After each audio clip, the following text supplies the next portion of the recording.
The Lord be with you. And with your spirit. A reading from the Holy Gospel according to Luke.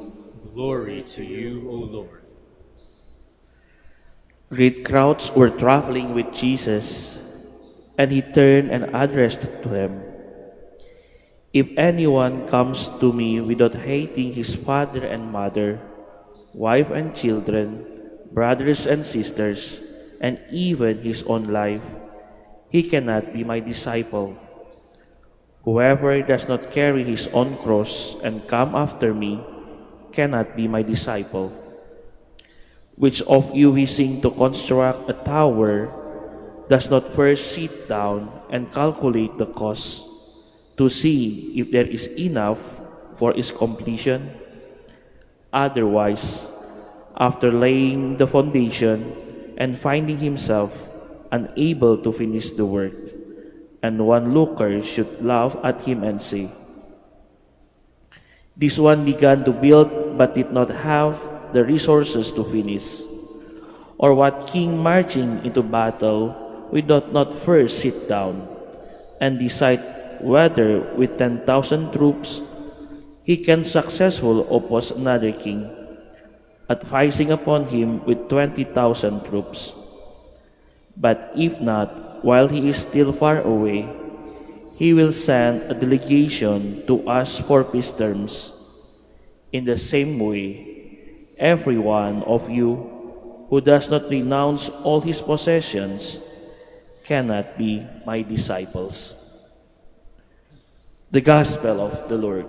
Praise to you, Lord Jesus Christ. Please be seated.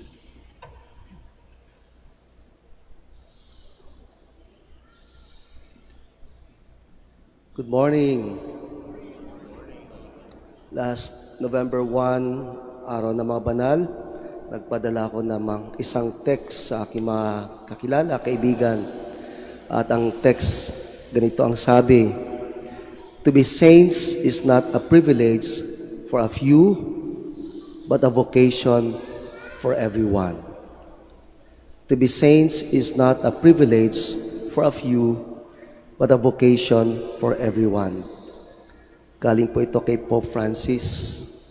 Maraming nagpasalamat, maraming nag-react.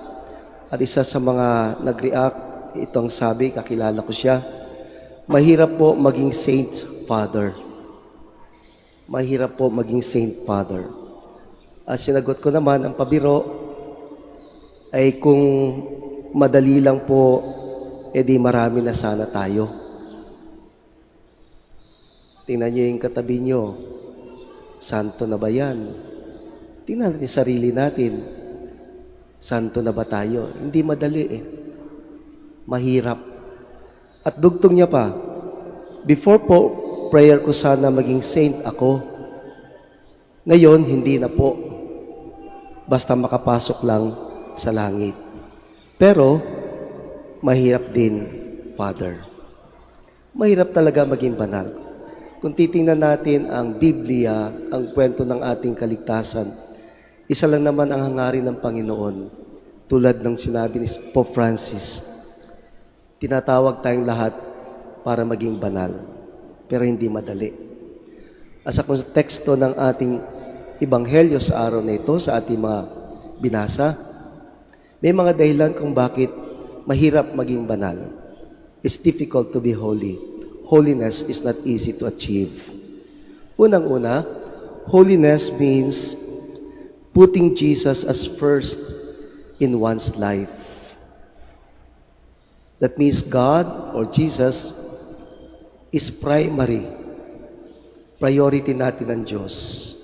And everything else, everyone else is secondary. Yan po ibig sabihin ng sinabi ni Jesus sa unang bahagi ng Ebanghelyo, "If anyone comes to me without hating his father and mother, wife and children, brothers and sisters, and even his own life, he cannot be my disciple." Hating here does not mean rejecting, loathing, or disagreeing strongly, or abomination of people you love. It simply means putting them at the background, putting them in a subordinate position, and God is in front, God first. Mahirap po ito, hindi madali. Sapagkat sa buhay natin, ang ating mga pangarap, ang ating mga ambisyon, ang ating mga ginagawa, trabaho, halos lahat para sa pamilya, para sa mga magulang, para sa sarili. Paalala lang ni Kristo, put Him first. He is first. He is primary. Holiness is putting God in the right position. Ikalawa, holiness means discipleship. To be a disciple of Jesus means trying to be holy. And discipleship means carrying our cross every day. Ano yung sabi ni Jesus dito sa Ebanghelyo?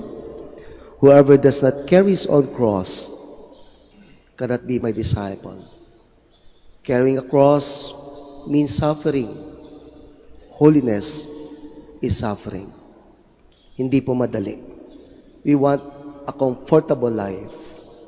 Gusto natin mag-relax, pero mahirap magdala ng krus. And it does not stop there. It means following Jesus.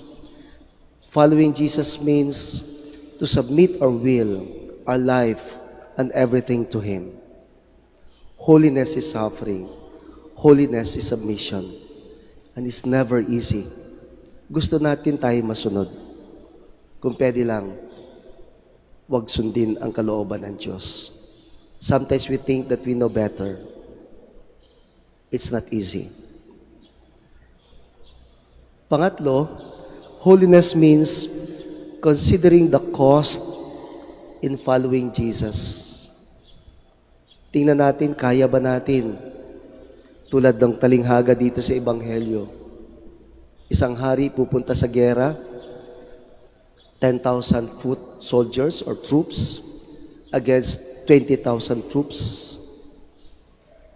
It means looking at our resources. It means knowing our limitations. So holiness is accepting our limitations, our imperfections, vulnerabilities, our woundedness. It means embracing Jesus as our power, our strength, our ultimate source. And it's not easy. Mayabang tayo kadalasan. Kaya ko to. Kadalasan ayaw nating tanggapin. Mahina tayo. Holiness is never easy. But you know, brothers and sisters, holiness is not an end in itself. Holiness is a means to a higher purpose, to a higher end, and that is our salvation. Holiness means to be saved. And salvation is not easy to get. At magandang sinabi ni San Pablo sa unang pagbasa. I hope you read it when you come back home. The letter of St. Paul to the Philippians, chapter 2, verses 12 to 18. Binasa kanina. At yung sabi ni San Pablo, work out your salvation with fear and trembling. Literally, translate ko ng ganito. Pagsumikapan ninyong makamit ang inyong kaligtasan na may takot at panginginig. Ibig sabihin, kabahan na tayo. Be afraid. It's not easy. Be serious about it. Seryosohin pala natin. Kaya yung pagsimba natin, pagiging mabait, hindi lang papetiks-petiks, kundi kailangan seryoso talaga.